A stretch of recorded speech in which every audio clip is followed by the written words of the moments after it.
Hi viewers, இந்த எபிசோடில் காந்தாரா எ legend chapter 1 படம் எப்படி இருக்குது, ஃபேமிலியோட பார்க்க முடியுமா பார்க்க முடியாதா, பாசிட்டிவ் என்ன நெகட்டிவ் என்னங்கிற டீட்டெயில்ஸை தொடர்ந்து பார்க்கலாம். என்னோட பேர் ஜிஎம் சுதாகர். நீங்கள் பார்த்துக்கிட்டு இருக்க இந்த சேனல் விமர்சகன் ஜிஎம்எஸ் சேனல்.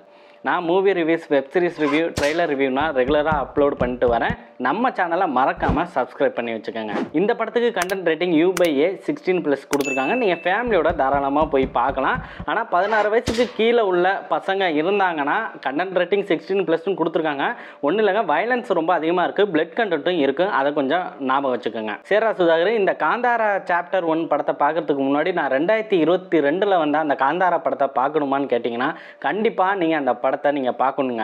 அந்த படத்தை பார்க்காம இந்த படத்தை பார்த்தீங்கன்னா உங்களுக்கு ஒரு சில விஷயம்னா புரியாமல் இருக்குங்க. ஏன்னா இந்த படத்தோட ஸ்டோரியை பொறுத்த வரைக்கும் காந்தாரா மக்களோட முந்தைய காலத்தில் நடந்த ஒரு ஸ்டோரிங்க. அந்த காந்தாரா மக்கள்னால் யார், அவங்களுக்கு கொடுக்கப்பட்ட கொடுமைகள் என்ன, அவங்களுக்கு நடந்த அநியாயங்கள் என்ன, அதை தடுக்க கடவுள் எடுத்த அவதாரம் என்னங்கிறது தான் இந்த படத்தோட ஸ்டோரிங்க. சரி, இந்த படத்தோட பாசிட்டிவ் பாயிண்ட்டை பொறுத்த வரைக்கும் படத்தோட டைரக்ஷனும் மேக்கிங் தான் வேற லெவலில் இருந்துச்சுங்க. ரிஷப் செட்டி தான் இந்த படத்தை டைரக்ட் பண்ணியிருக்காரு. அவரே தான் இந்த படத்தில் ஹீரோவாகவும் நடிச்சிருக்காரு. அந்த காந்தாரா மக்களோட கடவுள் நம்பிக்கை என்ன, அந்த காட்டில் அவங்க வாழ்ந்த வாழ்வாதாரம் என்ன, அந்த அரண்மனைக்குள்ள அந்த காந்தாரா மக்களுக்கு நடக்கக்கூடிய கொடுமைகள் என்னங்கிற விஷயத்தினா ரொம்ப டீட்டெயிலாக சொல்லியிருக்காரு. ரைட்டிங்கை பொறுத்த வரைக்கும் அவ்வளோ சூப்பராக எழுதியிருக்காரு. இந்த ஸ்டோரியாக இருக்கட்டும், அந்த ஸ்டோரியோட மூலக்கதையாக இருக்கட்டும், கேரக்டர் டெவலப்மெண்ட்டாக இருக்கட்டும், எல்லாமே சூப்பராக பண்ணியிருக்காங்க. சினிமோட்டோகிராஃபி அல்டிமேட்டாக பண்ணியிருக்காங்க. கிளைமேக்ஸில் வரக்கூடிய அந்த பிரம்மாண்ட காட்சிகளாக இருக்கட்டும், படத்தோட ஸ்டார்டிங்கில் வரக்கூடிய ஒரு பிரம்மாண்ட காட்சிகளாக இருக்கட்டும், அதை பார்க்கறதுக்கு கலர்ஃபுல்லாக அவ்வளோ சூப்பராக இருக்குது. ஒவ்வொரு ஆக்ஷன் சீனுக்கு வரக்கூடிய மாசான ஃப்ரேமாக இருக்கட்டும், பார்க்கறதுக்கு அவ்வளோ சூப்பராக இருந்துச்சு. ஆக்ஷன் சீனை பொறுத்த வரைக்கும் வேற லெவலில் இருந்துச்சுங்க. ஃபைட்னா சூப்பராக கோரியோகிராஃப் பண்ணியிருக்காங்க.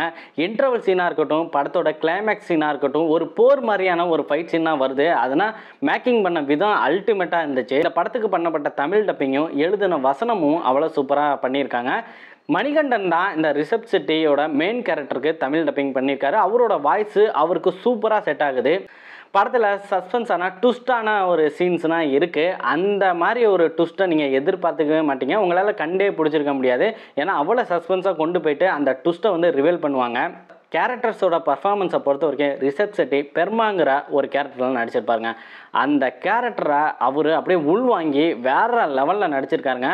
அவருக்கு அந்த சாமி வர சீன்னா ஒரு 8 நிமிஷத்துலேருந்து 10 நிமிஷத்துக்கு அப்படியே மிரண்டு போயிட்டேன். அந்த அளவுக்கு நடிச்சிருக்காரு. அவர் தானே இந்த படத்துக்கு டைரக்டர், அதனால் சொல்லவா வேணும். வேற லெவல் ஒரு ஆக்டிங்க. அதுவும் படத்தோட கிளைமேக்ஸ்னால் அவர் நடிப்பு திறமையை பார்க்குறப்ப அப்படியே புல்ல அரிச்சிருச்சு. அடுத்து ஜெயராம் சார் ஒரு ராஜாவாக நடிச்சிருப்பார். ஒரு ராஜாவாக அவரோட கேரக்டரை அவ்வளோ சூப்பராக பண்ணியிருந்தார்.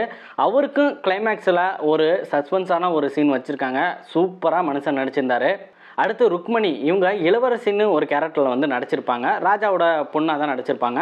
இவங்களுக்கு இந்த அளவுக்கு ஒரு பர்ஃபார்மன்ஸ் இருக்குமான்னு நான் நினச்சி கூட பார்க்கல. ஏன்னா இவங்க நடித்த இதுக்கு முன்னாடி வந்த படங்கள்னால் அவங்களோட நடிப்புங்கிறது அந்த படத்தோட கதைக்கு தேவையான அளவு தான் இருக்கும். ஆனால் இந்த படத்தில் ரொம்ப முக்கியமான ஒரு கதாபாத்திரம் நடிச்சிருக்காங்க. அடுத்து ராஜாவோட பையனா குலேஷன்கிற ஒரு கேரக்டரில் ஒருத்தர் நடிச்சிருக்காருங்க. அவரோட நடிப்பும் ரொம்ப நல்லா இருந்துச்சு. இருந்தாலும் ராஜா எப்படியெல்லாம் இருக்கக்கூடாது அப்படிங்கிற ஒரு கேரக்டரில் தான் இவர் நடிச்சிருப்பார்.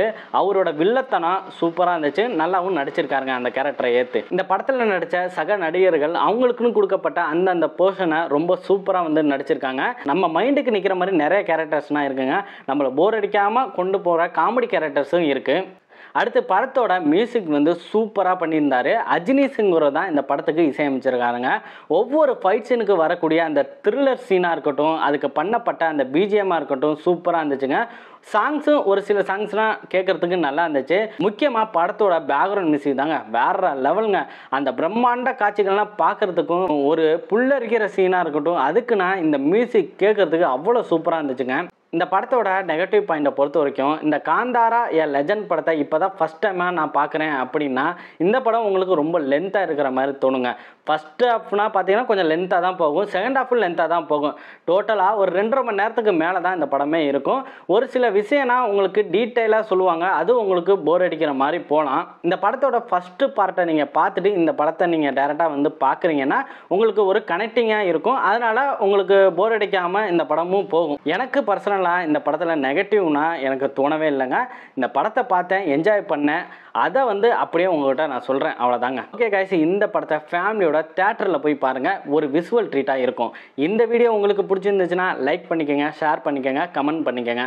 மறக்காமல் நம்ம சேனலை சப்ஸ்கிரைப் பண்ணி அந்த பெல் பட்டனையும் கிளிக் பண்ணிக்கோங்க. டாடா, பாய் பாய்.